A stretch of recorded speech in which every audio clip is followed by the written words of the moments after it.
जिसका तुम्हें था इंतजार, जिसके लिए दिल था बेकरार, वो घड़ी आ गई आज। टेंस हमको पढ़ना है। हाँ बच्चों, तो तुम कह रहे होगे कि मैम ये आज क्या हो गया है, ये आज आप क्या कर रही हैं, क्या आज से टीचिंग का चैनल खत्म, म्यूजिक चैनल शुरू? अरे नहीं बच्चों, म्यूजिक मेरी पोजीशन तो बाथरूम सिंगर की ही है।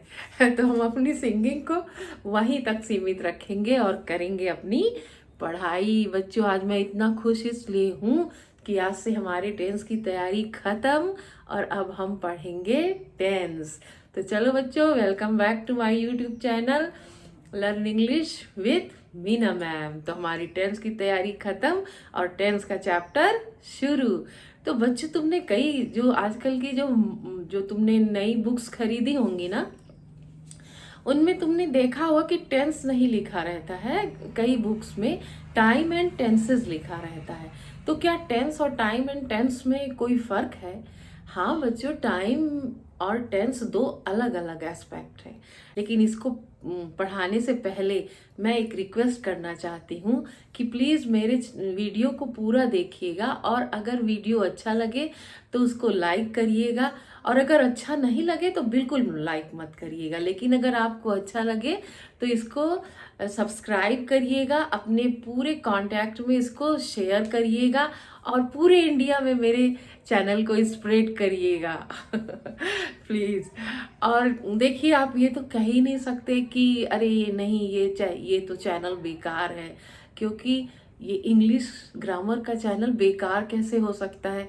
हाँ, हो सकता है कि अभी आपको इसकी ज़रूरत ना हो, जैसे या तो आपके बच्चों को होगी, आप रिटायर हो गए हैं तो आपके नाती नातिन को होगी, और आप अपने समय का बहुत सदुपयोग कर सकते हैं, और आपके बच्चे आपको प्यार तो बहुत करते हैं, फिर आप उनकी ना सबसे बड़ी ज़रूरत बन जाएंगे, और कि उनको लगेगा कि हाँ पापा जी बच्चों को पढ़ा देते हैं, बड़ी मदद हो जाती है।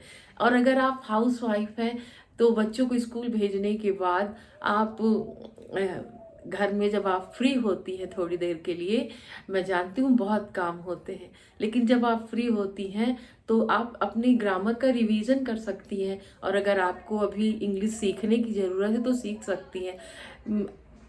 अगर हमारी इंग्लिश अच्छी होगी ना तो हम अपने बच्चों की पढ़ाई पर नज़र रख सकेंगे। मैंने 12th तक अपनी बेटी को पढ़ाया, मैं पूरी उसकी पढ़ाई पे नज़र रखती थी, और इसका कारण है कि वो मेरा लोहा मानती है और कहती है, अगर मैंने कोई बात कही ना तो फिर वो उसके लिए होता है कि हाँ मम्मी कह रही हैं तो ये बात सही ही होगी। तो आप बच्चों का भरोसा जीत सकते हैं। बच्चे आजकल के बहुत स्मार्ट होते हैं, और अगर आप उनको अपने कंट्रोल में रखना चाहते हैं ना तो आपको उनसे ज़्यादा स्मार्ट होना पड़ेगा। तो इसके लिए आपको इंग्लिश तो सीखनी ही पड़ेगी। तो ठीक है ना, इंग्लिश सीखने की बहुत सी वजह है, और मैं सिखाती हूँ बहुत ही सरल तरीके से। आज मैं जो एक चैप्टर पढ़ा रही हूँ, मैं आपकी एक जानकारी बढ़ाना चाहती हूँ। इससे बहुत फर्क नहीं पड़ता है कि टेंस 3 प्रकार के होते हैं कि 2 प्रकार के होते हैं, कि टाइम और टेंस क्या है और टेंस में क्या डिफरेंस है। लेकिन हमें जानना चाहिए। अगर हमसे कभी कोई पूछ लिया है ना, हमारे बच्चे ने पूछ लिया या किसी ने पूछ लिया, तो हाँ हमारे पास ये नॉलेज होनी चाहिए कि हाँ हम बता सकें, अपडेट रहना चाहिए हमेशा। इसीलिए मैं भी ये वीडियो डाल रही हूँ। ठीक है, तो चलिए शुरू करते हैं। तो यहाँ पे मैंने एक सेंटेंस लिखा है, यहाँ पे मैंने एक सेंटेंस लिखा है, मैं अगले महीने एक किताब लिखने जा रही हूँ। तो इसको अगर हम इंग्लिश में लिखें तो होगा I am going to write a book next month. अब इस सेंटेंस में जो आपका जो नॉलेज है उसके हिसाब से आप बताइए कि ये कौन सा टेंस है। आई एम गोइंग, ये कौन सा सेंटेंस है? ये क्या है? ये प्रेजेंट कॉन्टिन्यूअस का सेंटेंस है, इसको हम प्रेजेंट कॉन्टिन्यूअस का सेंटेंस कहेंगे, है ना। और यहाँ पे जो टाइम दिया है ये क्या है? ये नेक्स्ट मंथ। तो ये क्या है? फ्यूचर का टाइम। तो टेंस क्या है? प्रेजेंट। और टाइम क्या है, फ्यूचर। तो यहीं पे अंतर आ गया ना कि टेंस अलग है और यहाँ पे टाइम अलग दिया हुआ है। इसको और समझने के लिए हम आगे देखते हैं कि टाइम क्या है। टाइम एक नॉन ग्रामेटिकल वर्ड है, it is a general word of dictionary. ये नॉन ग्रामेटिकल वर्ड है। इसका मतलब ये है कि जो टाइम है उसका ग्रामर से कोई लेना देना नहीं है, क्योंकि टाइम तो तब भी था जब लैंग्वेज नहीं थी, है ना। समय तो तब भी था जब लोग बोलना नहीं जानते थे, टाइम तो तब भी था। और तब भी टाइम तीन ही था। एक समय था जो बीत गया होता रहा होगा, एक समय जो बीत गया, एक जो चल रहा है और एक जो आने वाला है। तो टाइम तो एक यूनिवर्सल कॉन्सेप्ट है। फिर टेंस क्या है, टेंस एक ग्रामेटिकल वर्ड है, it is not a general word of dictionary. ये एक ग्रामेटिकल वर्ड है, क्योंकि जब ग्रामर बनी हो, जब लैंग्वेज बनी होगी, फिर लोगों ने जब उसकी ग्रामर बनाई होगी, उसका व्याकरण बनाया होगा, तब टेंस बनाया होगा। और आप जानते हैं कि अलग अलग लैंग्वेज की जो ग्रामर होती है वो भी अलग होती है। तो टेंस ना अपने अपने एरिया के अकॉर्डिंग होता है, अपनी अपनी लैंग्वेज के अकॉर्डिंग होता है टेंस। दो प्रकार का, तीन प्रकार का। हमारा जो हिंदी का जो टेंस है, काल है, वो तीन भागों में बटा है, इसलिए हम इंग्लिश का भी जो टेंस काल है उसको तीन भाग में पढ़ते हैं। ठीक है। जैसे आप जानते हो कि अमेरिका में मतलब परफेक्ट टेंस का यूज नहीं होता, वहां पे सीधे पास्ट इंडेफिनिट का यूज होता है। हम जो अलग से प्रेजेंट परफेक्ट का यूज करते हैं, अमेरिका में प्रेजेंट परफेक्ट का यूज नहीं किया जाता। आई हैव टेकन टी वहां नहीं कहेंगे, वहां सिर्फ कहेंगे आई टुक टी। तो यानी कि अपने अपने जगह के हिसाब से लोग अब टेंस बनाते हैं। ठीक है। तो ये टाइम क्या है, यूनिवर्सल है। टाइम क्या है, यूनिवर्सल है, जो पूरी दुनिया में तीन ही प्रकार के हैं। लेकिन जो टेंस है ना, वो यूनिवर्सल नहीं है। वो क्या है, ना, ये ग्रामेटिकल वर्ड है और ये डिक्शनरी में का भी जनरल वर्ड नहीं है। ठीक है। टाइम से क्या है, इससे समय का पता चलता है ना, समय का पता चलता है। इससे गुजरते हुए 3 महीने, साल, इनका पता चलता है। और इसके 3 भाग होते हैं। जबकि यह जो टेंस क्या होता है, वो टेंस वर्ब ही होता है। टेंस क्या होता है, वर्ब ही होता है। टेंस में हम मेन क्या पढ़ते हैं, वर्ब ही तो पढ़ते हैं, है ना। किसी भी टाइम में जो एक्शन हुआ है, जब हम टाइम की बात करते हैं तो एक्शन की बात करते हैं। और एक्शन वर्ड क्या होते हैं, एक्शन वर्ड वर्ब होते हैं। तो वर्ब के कितने फॉर्म होते हैं, वर्ब के 5 फॉर्म होते हैं। लेकिन इनको हम बेसिकली 2 भागों में ही बांट सकते हैं, एक प्रेजेंट और दूसरा पास्ट।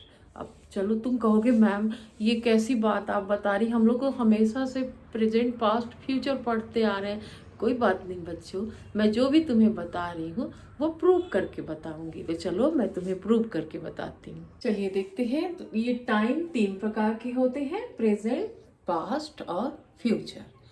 और ये जो हमारे वर्ब के फॉर्म होते हैं उनको 5 उनको 5 कैटेगरी में डिवाइड कर सकते हैं। तो जो वर्ब का फर्स्ट फॉर्म है उसको हम कहते हैं, उसका वर्ब का रूट फॉर्म भी कहते हैं, है ना। इसको हम क्या कहते हैं, वर्ब का रूट फॉर्म भी कहते हैं। और क्या कह सकते हैं, प्लूरल कह सकते हैं। और प्रेजेंट फॉर्म भी उसको हम कहते हैं। और इसका यूज हम कहाँ करते हैं, प्रेजेंट इंडेफिनिट टेंस में करते हैं। जैसे आई गो टू स्कूल, और ये प्लूरल होता है, इसलिए सभी सब प्लूरल सब्जेक्ट के साथ इसका यूज किया जाता है। I go to school, we go to school, you go to school, they go to school. तो ये क्या है, जो वर्ब का जो फर्स्ट फॉर्म है वो प्रेजेंट फॉर्म है, और उसको हम रूट फॉर्म भी कहते हैं, और उसको हम प्लूरल फॉर्म भी कहते हैं। ये तो जानना बहुत ही जरूरी होता है। वर्ब की प्लूरल फॉर्म वो होती है जो उसकी रूट फॉर्म होती है। जैसे ये गो वर्ब की प्लूरल फॉर्म है। और वर्ब की सेकेंड फॉर्म जिसको हम पास्ट फॉर्म कहते हैं, वर्ब की सेकेंड फॉर्म है जिसको हम क्या कहते हैं, पास्ट फॉर्म। और ये सिंगुलर सब्जेक्ट के साथ भी यूज होता है, प्लूरल सब्जेक्ट के साथ भी यूज होता है। इसमें हमको सिंगुलर बनाने की कोई ज़रूरत नहीं पड़ती। जैसे आई वेंट टू स्कूल कहना है तो आई वेंट टू स्कूल कहेंगे, ही वेंट टू स्कूल कहेंगे, ही वेंट्स लगाने की ज़रूरत नहीं है, ये सेम रहता है ना। ये पास्ट इंडेफिनिट में वर्ब की सेकंड फॉर्म होती है और वो सिंगुलर और प्लूरल दोनों के साथ एक समान यूज की जाती है। और इसका जो यूज कहाँ होता है वर्ब की सेकंड फॉर्म का, वर्ब की सेकंड फॉर्म का केवल पास्ट इंडेफिनिट टेंस में यूज होता है। फिर वर्ब की थर्ड फॉर्म देखते हैं। वर्ब की थर्ड फॉर्म जिसको हम कहते हैं पास्ट पार्टिसिपल फॉर्म, ये सिंगुलर और प्लूरल दोनों ही सब्जेक्ट के साथ एक जैसे यूज की जाती है। ये भी वर्ब का पास्ट फॉर्म ही है। ये वर्ब का पास्ट फॉर्म क्यों है? क्योंकि परफेक्ट में हम ऐसे ही वाक्यों को यूज करते हैं जो कार्य खत्म हो गया होता है, उनका असर अभी तक थोड़ा सा होता है। जैसे मैंने कहा कि जैसे तुमने मुझे कहा कि मैम कुछ खा लीजिए, तो मैं कहूँगी नहीं मैंने अभी खाया है। इसका मतलब खाने का काम फिनिश हो गया, लेकिन उसका असर है, यानी मेरे पेट में अभी जगह नहीं है। तो एक परफेक्ट जो होता है वो ऐसा वर्ब होता है, ऐसे वर्ब की फॉर्म होती है, मतलब ऐसी क्रिया होती है जिसमें कोई कार्य समाप्त हो जाता है लेकिन कुछ ना कुछ असर उसका प्रेजेंट तक रहता है। तो वर्ब की थर्ड फॉर्म भी फ्यूचर को नहीं बताती बच्चों, ये क्या बताती है, ये पास्ट को बताती है और जो अब तक चल रहा है जिसका असर प्रेजेंट तक है। तो फ्यूचर तो है ही नहीं। और इसका यूज हम परफेक्ट टेंस में करते हैं, प्रेजेंट परफेक्ट टेंस, जैसे I have gone, he has gone. अभी यहाँ देखो गॉन ही रहेगा, चाहे आई के साथ लगाओ चाहे ही के साथ, और ये वर्ब की फॉर्म बदल नहीं रही है। ये जो हेल्पिंग वर्ब है ना, ये बदलती है, वर्ब की फॉर्म नहीं बदलती। तो ये भी तक साबित हो गया कि प्रेजेंट वर्ब की जो फर्स्ट फॉर्म है वो प्रेजेंट इंडेफिनिट में यूज होती है, वर्ब की सेकंड फॉर्म है पास्ट इंडेफिनिट में यूज होती है। अभी तक कोई फ्यूचर फॉर्म नहीं आया। जो वर्ब की थर्ड फॉर्म है वो भी पास्ट को ही बताती है और जिसका असर प्रेजेंट तक है, यानी पास्ट और प्रेजेंट पे ही उसका काम होता है, फ्यूचर से उसका कोई लेना देना नहीं है। अब ये देखो जो इसकी फोर्थ फॉर्म है जिसको हम कहते हैं वर्ब में आईएनजी, वर्ब में आईएनजी, ये इसकी फोर्थ फॉर्म है। ये वर्ब की फोर्थ फॉर्म, इसको फोर्थ लिखती है ना, वर्ब की ये फोर्थ फॉर्म है। और ये वर्ब की फोर्थ फॉर्म कैसे बनाई जाती है बच्चों, वर्ब के फर्स्ट फॉर्म में आईएनजी लगाकर, मतलब ये भी प्रेजेंट ही है, ये भी प्रेजेंट ही माना जाता है ना। जब कोई कार्य कंटिन्यू रहता है तब हम वर्ब में आईएनजी लगाते हैं, तो ये भी एक प्रकार से प्रेजेंट ही है, पास्ट फ्यूचर तो नहीं ही है ना। तो इसका भी यूज एक समान होगा, चाहे सिंगुलर हो चाहे प्लूरल हो। प्रेजेंट कंटिन्यूअस में इसका यूज होता है, पास्ट कंटिन्यूअस में इसका यूज होता है, फ्यूचर कंटिन्यूअस में इसका यूज होता है। जितने भी कंटिन्यूअस टेंस है सब में यूज होता है, चाहे वो प्रेजेंट परफेक्ट कंटिन्यूअस हो, पास्ट परफेक्ट कंटिन्यूअस हो, फ्यूचर परफेक्ट कंटिन्यूअस हो। तो फ्यूचर परफेक्ट जो हम कहते हैं ना, फ्यूचर कंटिन्यूअस हम कहते हैं, वो वर्ब नहीं होती, वर्ब तो वही रहती है, वर्ब के फर्स्ट फॉर्म में आईएनजी, वो हेल्पिंग वर्ब बदलते हैं। फिर है वर्ब का फर्स्ट फॉर्म, वर्ब का फिफ्थ फॉर्म, जिसको हम कहते हैं वर्ब की सिंगुलर फॉर्म, जिसका यूज सिंगुलर सब्जेक्ट के साथ होता है। जैसे ही गोज कहेंगे, शी गोज कहेंगे, रानी गोज कहेंगे, है ना। तो ये वर्ब की क्या है, ये सिंगुलर फॉर्म है। किसी भी वर्ब में जब हम एस या एस लगा देते हैं तो वो सिंगुलर बन जाती है और वर्ब रूट फॉर्म में प्लूरल होती है। तो बच्चों ये देखें ना हम कि ऐसी कोई वर्ब की फॉर्म नहीं है जिससे जो फ्यूचर का फॉर्म बताए, जो फ्यूचर का टेंस बताए, ऐसा कोई भी नहीं है। तो फिर कैसे हम पढ़ते हैं फ्यूचर टेंस, तो बच्चों हम क्या करते हैं, टाइम और टेंस को मिला लेते हैं, है ना। कुछ चीजें टाइम की और कुछ टेंस को मिला लेते हैं हम, और जिसको जो ये दोनों को मिला करके हम ये टेंस की 3 कैटेगरी बनाते हैं, क्योंकि हमें फ्यूचर की भी बात करनी है। वैसे प्रेजेंट टेंस के द्वारा फ्यूचर की बातें हो सकती हैं, लेकिन फिर भी हम, क्योंकि हम हमारे इंडिया में, हमारी हिंदी में 3 कैटेगरी होती है टेंस की, काल की, इसीलिए हम इंग्लिश को भी 3 कैटेगरी में डिवाइड करके पढ़ते हैं। और इसको और जब फ्यूचर का कोई वर्ब नहीं है तो हम फ्यूचर टेंस कैसे बनाएं? तो हम क्या करते हैं, मॉडल ऑक्सिलरी जो है विल शैल, उसका प्रयोग करते हैं किसी भी टेंस को फ्यूचर में बदलने के लिए, किसी भी टेंस को फ्यूचर बनाने के लिए हम मॉडल ऑक्सिलरी विल और शैल का यूज करते हैं।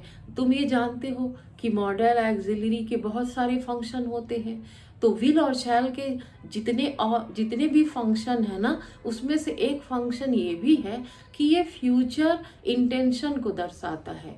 तो फिर हम तो इसीलिए उन विल और शैल मॉडल ऑक्सिलरी को टेंस में यूज करके फ्यूचर टेंस बना लेते हैं। तो ठीक है बच्चों, ये तुम्हारी जानकारी बढ़ी ना आज, और तुम भी दूसरों को प्रूव करके बता दोगे ना कि कोई भी जो जो टेंस होता है वो सिर्फ 2 प्रकार का होता है, टाइम 3 प्रकार का होता है, और हम 3 टेंस जो पढ़ते हैं वो टाइम और टेंस को दोनों को आपस में मिला के, जिसको हम कहते हैं कंपनसेशन थ्योरी, और उस कंपनसेशन थ्योरी के तहत हम वर्ब के टेंस के 3 फॉर्म मानते हैं, प्रेजेंट टेंस, पास्ट टेंस और फ्यूचर टेंस। तो ठीक है बच्चों, बताना कैसा लगा मेरा वीडियो, और अगर अच्छा लगा हो तो लाइक करना, शेयर करना, सब्सक्राइब करना, और ज़्यादा से ज़्यादा लोगों में मेरा वीडियो शेयर करना बच्चों, मुझे खुशी होती है देख करके। ठीक है बेटा, थैंक यू।